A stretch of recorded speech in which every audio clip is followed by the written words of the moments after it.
Save किया था ना? मैं सिर्फ इसलिए गया था क्योंकि उसने मुझे कॉल किया, that's it. But listen तो. Save it for someone else. जिंदगी में सेव करना जरूरी है, मगर जब बात पैसों की हो, सिर्फ सेविंग से काम नहीं चलेगा। इक्विटी म्यूचुअल फंड्स में इन्वेस्ट कीजिए और अपने सेविंग्स को आगे बढ़ने का मौका दीजिए। Mutual fund investments are subject to market risks. Read all scheme-related documents carefully. There's a problem with bad stories. And the problem is they never go away, they keep coming back. And the really bad stories, the worst of them all, particularly come back in an even worse manifestation than the original. The bad story I'm referring to is the assassination of Hardeep Singh Nijjar, the Sikh separatist radical activist and a kind of cleric or preacher in Canada, in the Vancouver area of Canada. He was assassinated on 18th of June earlier this year. Now, that is a story that has caused great strain in the India-Canada relationship. You know the entire story. We have featured this story several times in several episodes of Clutter. Now, why do I say that this has come back in an even worse manifestation now? Because now it looks like something similar has popped up in the US as well. And the India-US relations, if anything, are much more important both to India and the US than India-Canada relations are to India or Canada. Of course, the US is a lot more mature country than Canada. And the US leadership, Joe Biden, is a lot more grown up than Justin Trudeau. Also Joe Biden's re-election does not depend on vote bank of the Sikh diaspora there or any other immigrant diaspora there, any specific immigrant diaspora there. That said, the issue right now is about Gurpatwant Singh Pannun. Gurpatwant Singh Pannun, who calls himself as legal advisor, general counsel of an organization called Sikhs for Justice. For all practical purposes, he founded the organization. He is the organization. He set up some stuff around it, but he is the organization. For all practical purposes, a one-man show. The Financial Times has now broken a story, and you will see that story run on your screens as I speak. The Financial Times has now broken a story claiming that the US had found out that there was a plot to assassinate Gurpatwant Singh Pannun. That is the founder, the one-man show of Sikhs for Justice. He's the one who keeps holding the so-called referendums for Khalistan. He's the one who offers money for people to unfurl quote-unquote Khalistani flag on government buildings in Punjab. He's the one who most recently hit the headlines, or the wrong kinds of headlines, by recording that video where he said nobody should travel in Air India on November 19th. November 19th, as you know, is Mrs. Indira Gandhi's birth anniversary. And people should stop flying Air India altogether because it's going to be very dangerous for you. That had immediately drawn protests from India, had also got UAPA cases registered against him. Now, the FT story is that the US law enforcement authorities or intelligence agencies found out that there was a threat or there was a plot to assassinate him. Not very different, very much like the assassination of Hardeep Singh Nijjar in the neighboring Canada. Nijjar and his organization and Gurpatwant Singh Pannun and his organization had always worked close together. In fact, much of the activism on the Nijjar case has been carried out by Pannun. Pannun also is a dual citizen. He's an American and Canadian citizen. He lives more in America than in Canada, but he travels freely between those countries, as anybody holding that dual nationality can do. Now, the plot is that some people were involved, some people planned to assassinate him. It looks like one of those people has escaped, is no longer in the US. We are just reading the FT story and also the American prosecution process, because they have filed a sealed indictment in a New York court. A sealed indictment means those charges cannot as yet be made public, but they've gone to court and they've said, we've got some stuff, we know there's a story, and this is with you. This is going several steps ahead of what the Canadians have done so far. This sealed indictment at least is against one person, looks like, who is still in America. So the Americans again have more than what the Canadians have, because Canadians haven't caught anybody, they haven't named anybody. Canadians are talking about credible allegation of a possible Indian involvement.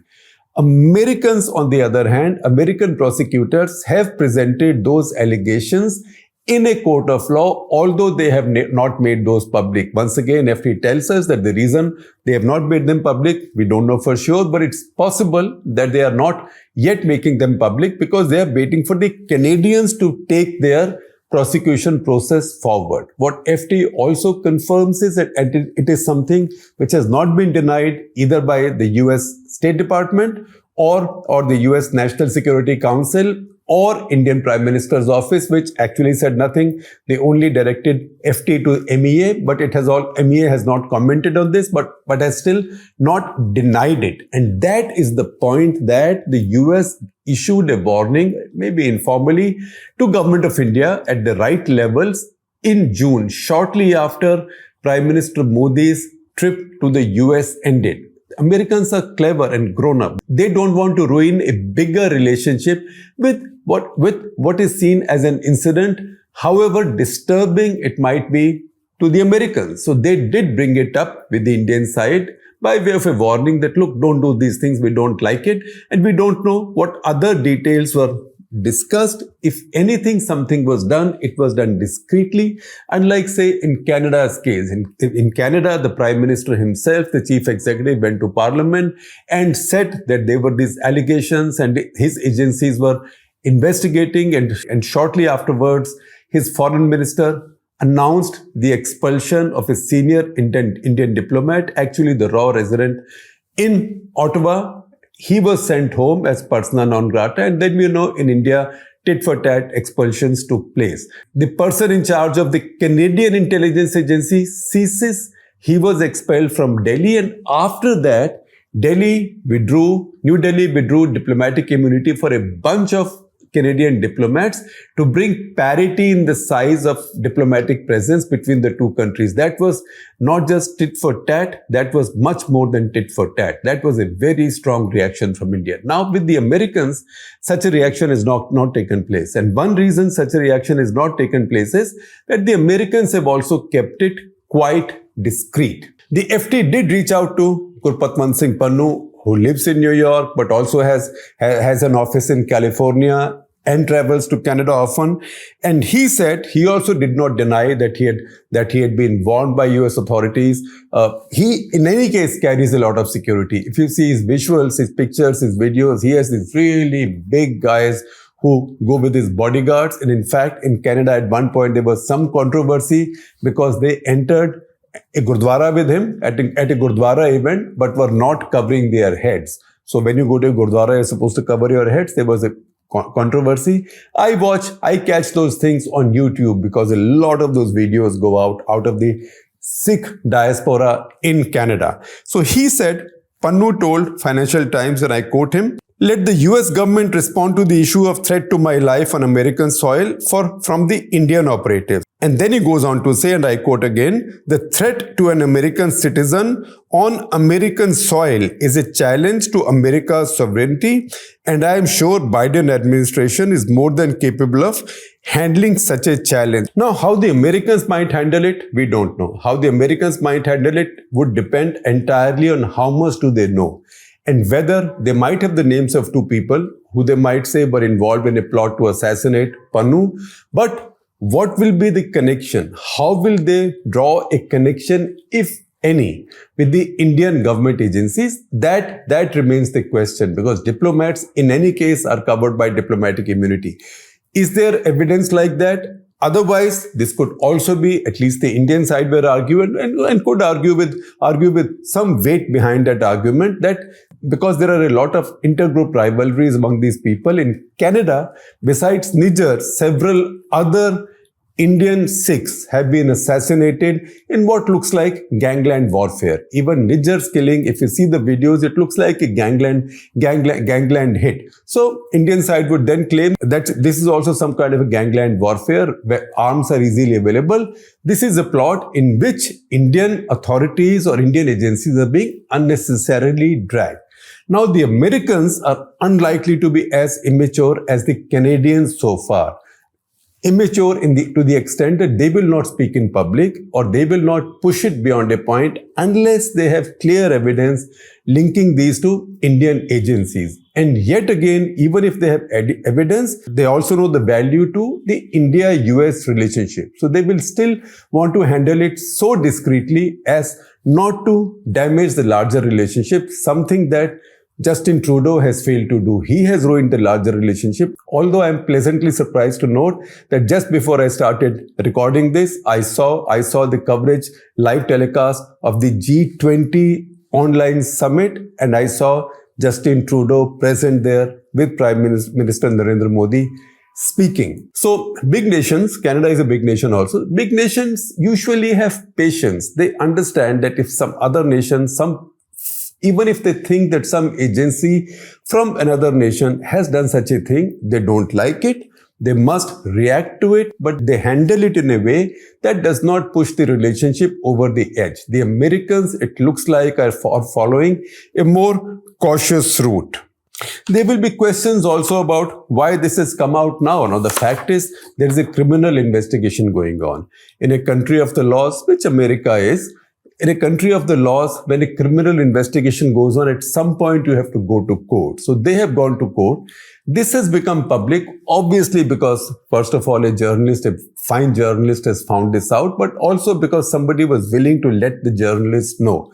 Because some of the major action in India-US relationships is now done.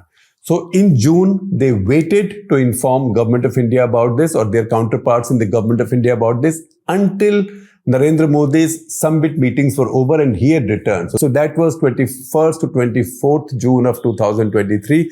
This year, again, remember the timeline. 18th of June, just a week before that, was the assassination of Nijjar.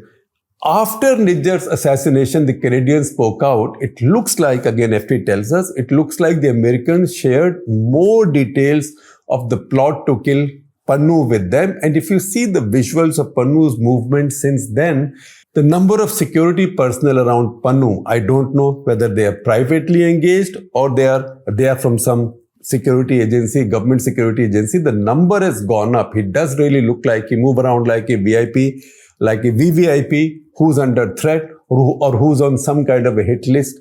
And with this, I can pick up one more thread for you, and you will see that story. This is the story that appeared in the Hindustan Times. My former colleague and friend Shekhar Gupta wrote it. And in that story, it was said that intelligence agencies in India or the security agencies in India believe that Americans are soft on Pannu and his Sikhs for Justice organization because, again, I quote from the story, that Pannu is an asset of Langley. Langley is short form for the CIA. Now, what is correct, what is right, what is wrong, I don't know. But the fact is I'm only picking up this strand to tie the thread that this response from Government of India or Government of India agencies at that point might have been also one to distance themselves from the Pannu issue and also to say that, look, if the Americans come complaining about Pannu tomorrow, that's because all of you know he's their asset after all. He's CIA's asset after all.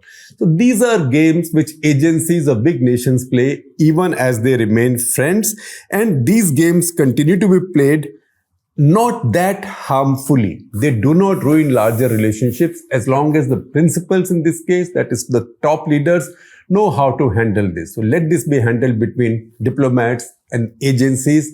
That seems to be the way the Pannu story is playing out now. However, we will see what happens when this sealed indictment is opened in the New York court. Because if that indictment makes a direct reference to a Government of India agency or Indian intelligence officers or Indian diplomats, that is going to lead to more complications. You might be curious by now to know a little bit more about Pannu himself. So Pannu himself is not much of a leader. He does not have any following in Punjab. Even his following across the world, particularly in the US, Canada, UK, would be maybe in a few thousands. But what he has is, he with other organizations has control over the Gurdwaras. So it's in the Gurdwaras that they evangelize the separatist cause in India. They have these posters, they have these tableaus. You saw the tableau of Mrs. Gandhi and Satwant Singh shooting her.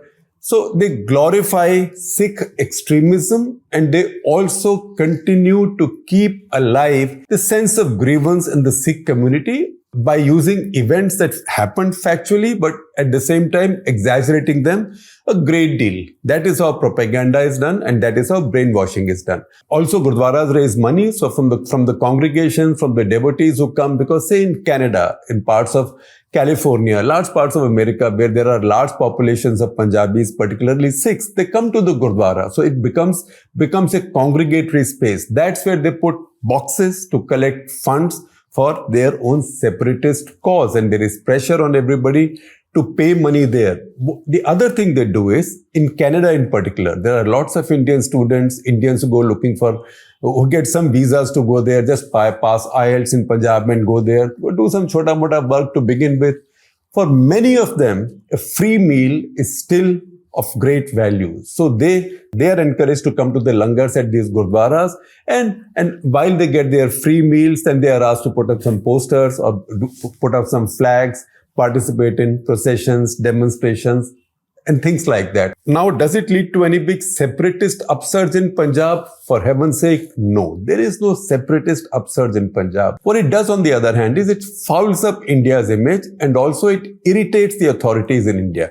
Now, authorities in India have also reacted quite sharply to Sikhs for Justice. In fact, when the FAB movement was going on, they erred. And this is something that Chitleen Sethi wrote in her story, and I will share a link to that story with you. You will see the screenshot also on your screens. And that story said, and she'd spoken with many intelligence veterans, many current senior officers in Punjab Police and Punjab politicians, who said that Government of India is erring by giving Sikhs for Justice so much importance, by registering so many FIRs, so many UAPA cases against them, because Government of India is trying to discredit the Sikh farmers, predominantly Sikh farmers movement, as a separatist movement. And in the process, while they try to use organizations like Sikhs for Justice to paint this farmers movement as a separatist movement, they are actually giving Sikhs for Justice and Pannu a lot more credibility than they deserve. There is a quote from Chitleen's story that I will mention to you, and this is a quote from a senior police officer who says, SFJ is an organization that cries from the rooftops that it wants attention. They issue press releases, they issue videos, they issue audio messages, they do all kinds of things. Then they offer visas, they offer help with visas to young people who might do their work. At one point, comically, but also tragically for people who suffered. Comically, SFJ offered $2,500 to anybody who would unfurl the so-called Khalistan flag on a government building. So in the district of Moga, 3 young people unfurled this flag on the office of the deputy commissioner, or what is called collector in other parts of the country, collector of or district magistrate or the DM. So they put up the flag on the DM's office or the deputy commissioner's office in Moga. They were arrested. They are spending time in jail now. How much did they get? They were promised $2,500. They got 19,000 rupees. If I do a quick back of the envelope or back of my mind calculation, that's about $250. So a zero was knocked off. After all, what's a lost zero between friends and fellow activists? But those 3 fellows are now in jail. Timeline on SFJ we need to understand. SFJ was declared unlawful by the Home Ministry on 10th of July 2019. Pannu himself was declared an individual terrorist by Government of India on 1st of July 2020. That's about a year after his organization was declared unlawful. Then on 3rd of February 2021, NIA Special Court issued a warrant against Pannu. Pannu obviously did not respond to the warrant. November 29, 2021, Pannu was declared a proclaimed offender by the court. All of the detail you can find in a story that Ananya Bhardwaj did for ThePrint on 23rd of September 2023. That is the time that Pannu had again hit the headlines, because he had also given a warning or a threat to Hindus in Canada to leave the country or they wouldn't be safe. Now, he's a very clever fellow. Also, because he's a lawyer, he understands how to say things between the lines and how to cover for his actions or how to cover for his intentions. For example, he will say, balkanize India, break up India, India ko tod do. Then in small type somewhere on this poster, he will say, destroy India with ballots, not bullets. So tomorrow if you take him to court or Canadian or American authorities take him to court, he's saying I'm only talking about ballots. In fact, I'm saying very clearly, use ballots, not bullets. A bit like those disclaimers come on mutual fund ads.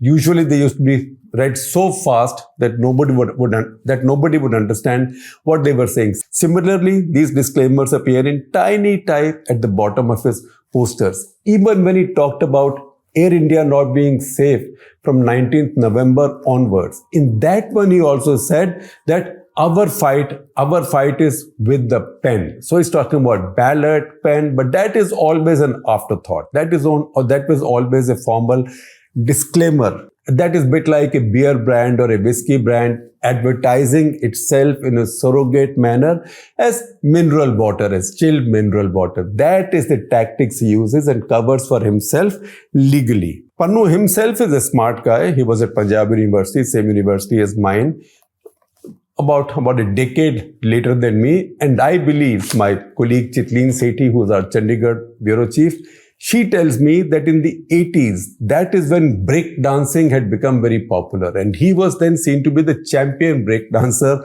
of Punjab University and was very popular with students. In fact, many of them used to go to him to learn break dancing. Then after Punjab University, where he studied law, he went to the US as a student. He went to University of Connecticut. He got an MBA in finance, and after that he went to New York and got his master's degree in laws, and then set up a law office after working briefly on the Wall Street as a systems analyst, and since then has been settled there. Now, whose asset he is, I don't know. If you ask Indian intelligence, they will say he's an asset of somebody. If not the Americans, he's definitely an asset, they will say, of the Pakistanis. The fact, however, is nobody has the evidence. The fact also is that Gurpatwant Singh Pannun gets much bigger headlines than his actual strength is in India. Once again, I don't quite see him to be such a big threat that some agency in India would want to put him away. Also, that is usually not the method of the Indian agencies.